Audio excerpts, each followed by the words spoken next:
साल 2021 में clear Venus town की तरफ जा रही होती है। रात काफी हो चुकी होती है, इसलिए वह रास्ते में एक छोटे से मोटल में रुकने का फैसला करती है। जब वह रिसेप्शन पर पहुंचती है तो वहां कोई भी नहीं होता। काउंटर पर एक घंटी रखी होती है जिसके पास 3 स्माइली फेस का स्टिकर लगा होता है। क्लेयर घंटी बजाती है और थोड़ी देर बाद शेली नाम की लड़की वहां आती है और उसे एक कमरा दे देती है।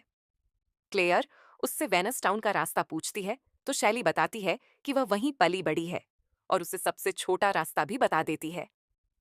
थोड़ी देर बाद जब क्लेयर अपने कमरे में आराम कर रही होती है, तभी उसके दरवाजे पर दस्तक होती है। बाहर से एक अजीब सी आवाज आती है जो पूछती है, क्या यहाँ पामेला है? क्लेयर कहती है कि तुम गलत कमरे पर आए हो। कुछ सेकंड बाद वही व्यक्ति फिर से दरवाजा खटखटाता है और वही सवाल दोहराता है। क्लेयर को अजीब लगता है और वह पीप होल से बाहर देखने की कोशिश करती है, लेकिन उसे कोई दिखाई नहीं देता। वह दरवाजा खोलकर बाहर देखती है, पर वहां भी कोई नहीं होता। जब क्लेयर बाथरूम में होती है, तभी बाहर से कमरे का दरवाजा खुल जाता है। क्लेयर जैसे ही पीछे मुड़ती है, तो एक मास्क पहनी हुई पिनअप गर्ल को देखकर जोर से चीख पड़ती है। कुछ देर बाद क्लेयर होश में आती है और खुद को एक अंधेरे और गंदे कमरे में कुर्सी से बंधा हुआ पाती है। उसके चश्मे के बिना उसे ठीक से दिखाई भी नहीं दे रहा होता। तभी डॉलफेस उसके सामने आती है और उसका चश्मा उसे पहना देती है। वह क्लेयर के बालों को छूती है और उसे ध्यान से देखती है। डर के मारे रोती हुई क्लेयर पूछती है कि उसे क्यों चुना गया। डॉलफेस सिर्फ इतना कहती है, क्योंकि तुम यहाँ हो, और तुरंत उसे चाकू से मार देती है। कुछ सेकंड तक क्लेयर तड़पती है और फिर उसकी मौत हो जाती है। पीछे खड़े स्केयरक्रो और पिनअप गर्ल एक और शिकार मिलने पर खुश होकर जश्न मनाते हैं। वर्तमान समय में माया इन तीनों कातिलों से बचकर भाग रही होती है और किसी तरह पिनअप गर्ल को मार देती है, जो असल में शैल होती है। माया एक पेड़ के पीछे छिपकर देखती है कि गुस्से में स्केयरक्रो बार बार अपनी कुल्हाड़ी से किसी चीज पर वार कर रहा है। फिर वह शैल की लाश उठाकर ट्रक में डाल देता है और वहां से चला जाता है। माया जंगल में अकेले भटक रही होती है, तभी उसे सड़क पर एक पुलिस कार दिखाई देती है। वह तुरंत छिप जाती है। शेरिफ रोडर वहां से गुजरता है, लेकिन उसे देख नहीं पाता। कार के जाने के बाद माया चलती रहती है और एक पुराने चर्च तक पहुंच जाती है। वह अंदर जाकर आसपास देखती है और पियानो को छूती है, तभी ग्रेगरी वहां आ जाता है। वह हैरान होता है कि माया अभी भी जिंदा है। ग्रेगरी दरवाजे के पास खड़ा होता है, इसीलिए माया बाहर नहीं जा पाती। ग्रेगरी 2 गिलास में शराब डालता है और माया से कहता है कि आराम करो, क्योंकि यहाँ कोई मास्क नहीं है। इससे साफ हो जाता है कि वही स्केयरक्रो है।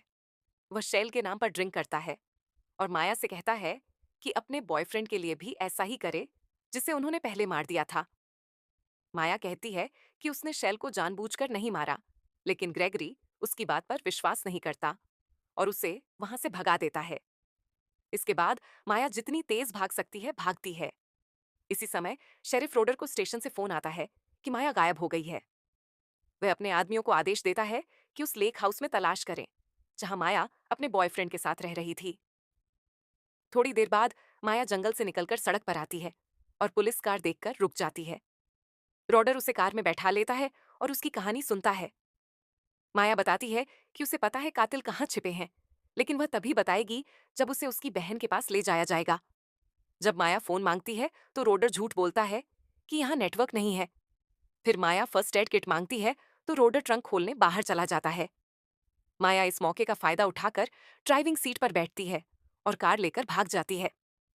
रास्ते में पुलिस रेडियो से उसे पता चलता है कि और लाशें मिल चुकी हैं और पुलिस उसे भी ढूंढ रही है। तब माया समझ जाती है कि रोडर ही इन कातिलों की मदद कर रहा है और उनके अपराध छिपा रहा है। वह कार में कुछ काम की चीज ढूंढ रही होती है, इसलिए उसे सामने से आता हुआ ट्रक नहीं दिखता।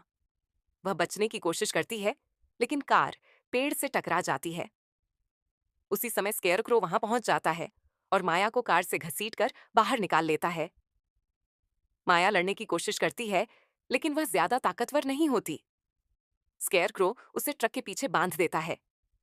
जब माया आसपास देखती है तो उसे शेल की लाश भी वहीं पड़ी दिखाई देती है, जिसके हाथ पर स्माइली फेस का टैटू बना होता है। एक फ्लैशबैक में पता चलता है कि ग्रेगरी असल में शेरिफ रोडर का बेटा है। एक बार उसने तुम्हारा नाम की लड़की की हत्या कर दी थी और जज उसे जेल भेजना चाहता था। लेकिन कानून के अनुसार उसकी उम्र कम होने की वजह से उसे सुधार केंद्र भेजने का विकल्प था। रोडर की छवि भी बहुत अच्छी थी, इसलिए जज ने ग्रेगरी को उसके पिता की कस्टडी में दे दिया। जज ने चेतावनी दी कि अगर उसने एक और अपराध किया तो उसे 18 साल की उम्र तक जेल भेज दिया जाएगा। कुछ हफ्तों बाद ग्रेगरी जंगल में एक आदमी को कुल्हाड़ी से मार देता है और शेल उसकी मदद करती है लाश छिपाने में। रात को रोडर उस लाश को ढूंढ लेता है और समझ जाता है कि उसका बेटा कभी नहीं सुधरेगा। फिर भी वह उसे बचाने का फैसला करता है। वह ग्रेगरी से एक समझौता करता है कि वह उसके सभी अपराध छिपाएगा, लेकिन एक नियम होगा, अपने शहर के लोगों को नहीं बल्कि सिर्फ बाहर से आए पर्यटकों को मारना। वर्तमान में स्केयरक्रो और डॉलफेस माया को अपने ठिकाने पर ले जाते हैं। स्केयरक्रो शेल को आखिरी विदाई देता है और उसकी लाश को वुड चिपर मशीन में डाल देता है।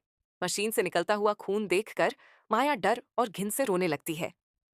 फिर स्केयरक्रो कुल्हाड़ी के हैंडल से उसे मारकर बेहोश कर देता है। अगली सुबह शेरिफ रोडर एक डाइनर में नाश्ता कर रहा होता है। तभी माया की बहन डेबी अपने पति हावर्ड और बॉडीगार्ड मार्कस के साथ वहां आती है। वह सबको माया की फोटो दिखाकर उसके बारे में पूछते हैं, क्योंकि कुछ दिन पहले उसके बॉयफ्रेंड की इसी शहर में हत्या हो चुकी है। लोग चुप रहते हैं, लेकिन एक वेट्रेस बताती है कि उसने माया को कुछ दिन पहले वहां देखा था। बाद में वह डेबी को बताती है कि इस शहर में सालों से हत्याएं होती आ रही हैं, लेकिन आमतौर पर स्थानीय लोगों को नहीं मारा जाता। वह यह भी कहती है कि शेरिफ रोडर सब कुछ जानता है। इधर माया होश में आती है और देखती है कि स्केयरक्रो उसके हाथ पर भी वही स्माइली टैटू बना रहा है। दर्द और डर की वजह से वह फिर से बेहोश हो जाती है। डेबी का समूह रोडर का पीछा करते हुए मॉर्ग तक पहुंचता है, जहां डिप्टी टॉमी उसे 3 लाशें दिखाता है जो लेक हाउस में मिली थीं। वे सभी स्थानीय लोग होते हैं, इसलिए टॉमी समझ जाता है कि ग्रेगरी ने नियम तोड़ दिया है और वह स्टेट पुलिस को बुलाना चाहता है। लेकिन रोडर तुरंत एक मेडिकल ड्रिल उठाकर उसके सिर में घुसा देता है और उसे मार देता है। कुछ समय बाद माया फिर होश में आती है। स्केयरक्रो उसे पिनअप गर्ल का मास्क पहनाता है और उसे अपनी नई साथी बनाना चाहता है, लेकिन माया उसे लात मारकर मास्क हटा देती है। गुस्से में स्केयरक्रो दरवाजा बंद कर देता है। शाम को स्केयरक्रो और डॉल्फिस माया को ट्रक में ले जाते हैं और उसे मास्क पहनने के लिए मजबूर करते हैं। वे गैस स्टेशन पर नए शिकार का इंतजार करते हैं। जब उन्हें एक कपल पसंद आता है तो वे उनका पीछा करते हुए मोटल तक पहुंचते हैं। माया से कहा जाता है कि वह दरवाजे पर 3 बार दस्तक दे और तुम्हारा के बारे में पूछे।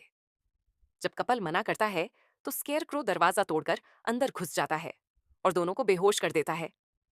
कुछ देर बाद कपल को बांध दिया जाता है और स्केयरक्रो माया को चाकू देकर कहता है कि इनमें से किसी एक को मार दो। माया मना कर देती है। तब स्केयरक्रो खुद आदमी को मार देता है। इसके बाद माया मौका देखकर डॉल फेस का ब्लेड उठाती है और उसे मार देती है। स्केयरक्रो इस बात से प्रभावित होता है और माया को दूसरी लड़की को भी मारने के लिए मजबूर करता है। आगे चलकर रोडर ग्रेगरी को फोन करता है और बताता है कि माया की फैमिली उनका पीछा कर रही है।